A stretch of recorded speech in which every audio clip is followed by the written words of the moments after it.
Welcome to the Space Jam. I'm 35. I'm a little bit younger than LeBron, but I think I know a thing or two about Space Jam. I saw the original in the movie theaters back when it came out, and I could safely say it's a movie. Warner Brothers' latest movie, Space Jam: A New Legacy, is out.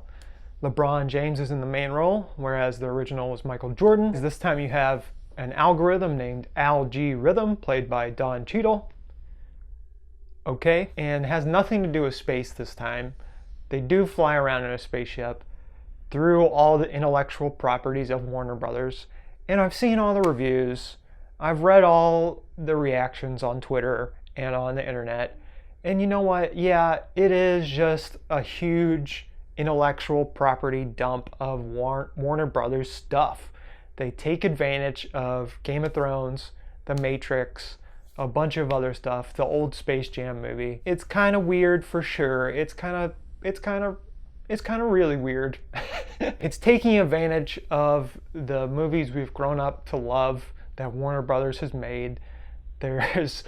We have Danny DeVito's Penguin in this, which is a callback to the original Space Jam because Danny DeVito was the main alien's voice. So yeah, there's a lot of things going on here that are really kind of weird. But at the same time, I'm thinking back to myself when I watched the original Space Jam movie. That movie was corny too. And this one is also corny.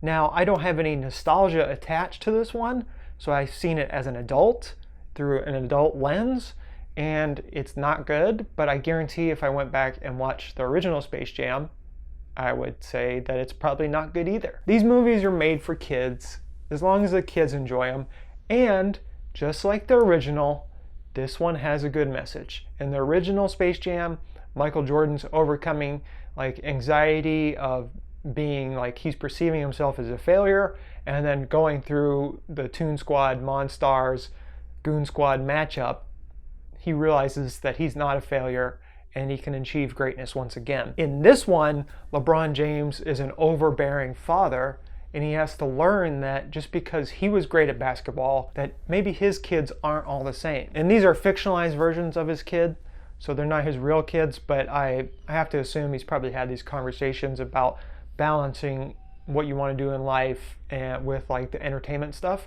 And that sort of mixes, every kid wants to be a YouTuber these days. Everyone wants to be a game designer. Everyone wants to do the things that they love doing. And that's okay.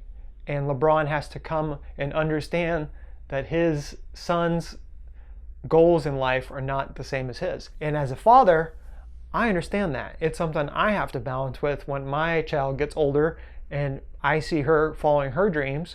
I have to let her follow her dreams. That's how it works. That's how it works as being his parent. Yeah, all the Warner Brothers stuff is icky and corny, but it's got a good message, and a lot of kids are going to watch this movie, and that's the main goal of a kids movie. As long as you got a good message, it's going to be good for kids. The stuff we've seen, like Porky Pig rapping and Granny doing the Matrix stuff, it's whatever. We've seen it already. It's not really the best parts. There are better parts. LeBron is a better voice actor than he is a real actor. Kind of bizarre, but that's the truth. Zendaya does a good job as Lola Bunny. I like the little thing they did with her. Bugs Bunny is Bugs Bunny. All the Looney Tunes are all, I loved watching them as a kid. They're exactly the same. They don't mess with the Looney Tunes at all. I wish there was more Foghorn Leghorn, but hey, what can you do? I'm going to give this a 5 out of 10 slam dunks. It's not a good movie per se, but it's got a good message. It's fun to look at. It's not going to break the bank. It's not going to win Oscars. Batman cameos, Superman cameos.